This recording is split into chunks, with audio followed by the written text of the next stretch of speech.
कोई भी शास्त्र में बात गलत नहीं है। उसको समझने के लिए हम आपको नियम दें, उनका आप 1 साल पालन करो और फिर हमारे पास बैठो, वो सूत्र बोलेंगे, अगर आप हाँ न कह देना तो हमें बता देना। शास्त्र के पन्ने फाड़ सकते हो क्योंकि फटने वाले हैं, विनाशी। उसमें जो शब्द लिखा है उस पर तुम्हारी पहुंच ही नहीं है। आज जो है ना, अपने आचरण नहीं सुधारा जाता, महापुरुषों को गालियां दी जाती। जैसे हम आपसे कहें कि आप विचार करो, आप तो आप अपने विचार से नहीं, हमारी ताकत से बोलोगे, आपको लगेगा हाँ ठीक है। क्योंकि पवित्र वातावरण, पवित्र दर्शन और पवित्र संकल्प, तो आप उसको अपवित्र संकल्प से कहीं जान पाओगे। आजकल क्या हो रहा है कि हम लोगों को, थोड़ा कड़वी बात लगेगी, आंतरिक भजन है नहीं, आंतरिक हमारी अध्यात्म में गति नहीं है, और शास्त्र पढ़ के बाह्य बुद्धि से उसका अर्थ बोल रहे हैं, तो कैसे समझ में आएगा? ये दिव्य भाषा है, ये तो उनकी समझ में आती है जो समाधि भाव को प्राप्त है। हर समय भगवतानंद में एक एक शब्द स्पष्ट दिखाई देता है। अब बेमतलब लिए घूम रहे हैं, लड़ाई झगड़ा, अरे तुलसीदास जी ने ये लिख दिया, उन्होंने वो लिख दिया। आप पहले थोड़ी देर बैठकर भजन तो करो ना, फिर तुम्हें समझ में आएगा।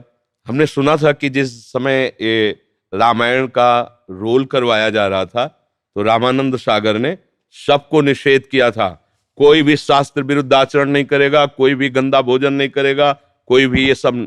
और उन्होंने स्वयं बताया था, वो जो राम बने थे, कि हमको ये शिक्षा दी गई थी कि आप एक रोल करने के लिए इतना संभाला गया उनको, सालों से उनको बिल्कुल सब विषयों से दूर करके एक साधना कराई गई, तब सब बैठ के हाथ जोड़ के देखते थे रामायण। और जिन्होंने देखा है चिदानंद और वो लिख रहे हैं, उनकी बात तुम काटने के लिए अधिकारी कब बन सकते हो? मूर्खता, केवल मूर्खता। कोई भी शास्त्र में बात गलत नहीं है, उसको समझने के लिए हम आपको नियम दें, उनका आप 1 साल पालन करो और फिर हमारे पास बैठो, वो सूत्र बोलेंगे, अगर आप हाँ न कह देना तो हमें बता देना। क्योंकि बुद्धि पवित्र होनी चाहिए यार। शराब पी के तुम शास्त्र की व्याख्या निकाल पाओगे?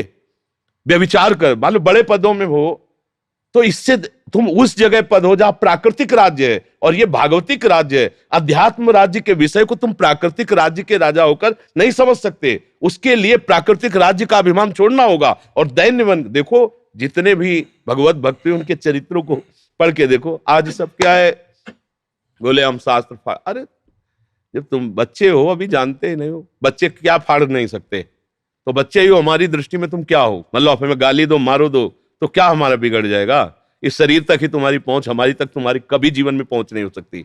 इसको काट सकते हो, इसको मार सकते हो, ये मरने लायक है इसलिए मरेगा, तुम मेरे को छू नहीं सकते, तुम्हारे में सामर्थ्य नहीं। ऐसे ही शास्त्र के पन्ने फाड़ सकते हो क्योंकि फटने वाले हैं, विनाशी। उसमें जो शब्द लिखा है उस पर तुम्हारी पहुंच ही नहीं है। इसीलिए सारे लड़ाई झगड़े सब।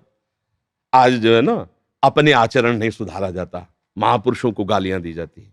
अपने आचरण सुधार के देखो, फिर जब ऊंचाई पर पहुंचोगे तो आप उनके चरणों में झुक जाओगे कि उनका जीवन कैसा था। महापुरुषों गए हो ऐसे लिख दे, जिनके हृदय में भगवान विराजमान है वहां राग द्वेष नहीं होता, छोटा बड़ा नहीं होता।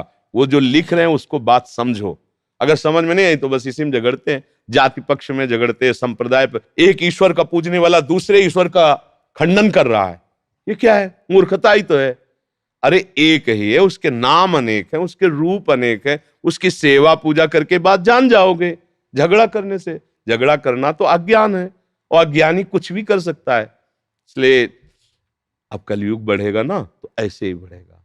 कोई सत्य की बात मानना नहीं चाहेगा। भगवान ने जो जो सिद्धांत बनाए उनको समझो, उनके अनुसार चलो, आपको शांति मिल जाएगी, आपको आनंद मिल जाएगा। आज हम 4 लोगों को रिझाना ही शांति समझते हैं। 4 लोग हमारे पास ज्यादा आने लगे, यही हमारी उन्नति है। 4 रुपए ज्यादा हो जाए, यही हमारे ऊपर कृपा है, ये हम मानते हैं। ये है, बुद्धि पलट गई। बात यह है कि भगवान मिल जाए तो कृपा, शास्त्र की बात के अनुसार हमारा आचरण हो तो कृपा, हम काम क्रोध पर विजय प्राप्त करें तो कृपा। अब ये बातें कहाँ समझने में आती हैं? जैसे हम आपसे कहें कि आप विचार करो, आप तो आप अपने विचार से नहीं, हमारी ताकत से बोलोगे, आपको लगेगा हाँ ठीक है। क्योंकि पवित्र वातावरण, पवित्र दर्शन और पवित्र संकल्प, तो आप उसको अपवित्र संकल्प से कहीं जान पाओगे? अरे धनुर्विद्या सीखने के लिए भी तपस्या करनी पड़ती थी कि संकल्प से अस्त्र से। आप ये पराविद्या, इसको तुम गंदे आचरण करके जान जाओगे, गंदे आचरण करके तुम इसको, इसके शब्दों को जान जाओगे। फिर तो ब्रह्म ऋषियों का तपस्या करना, जीवन ऐसे सब भगवान में पूरा झोंक दिया जीवन, तब जान पाए। और तुम व्यभिचार कर रहे हो, गंदे आचरण का, तुम उनकी बात जान जाओगे, फिर कैसी?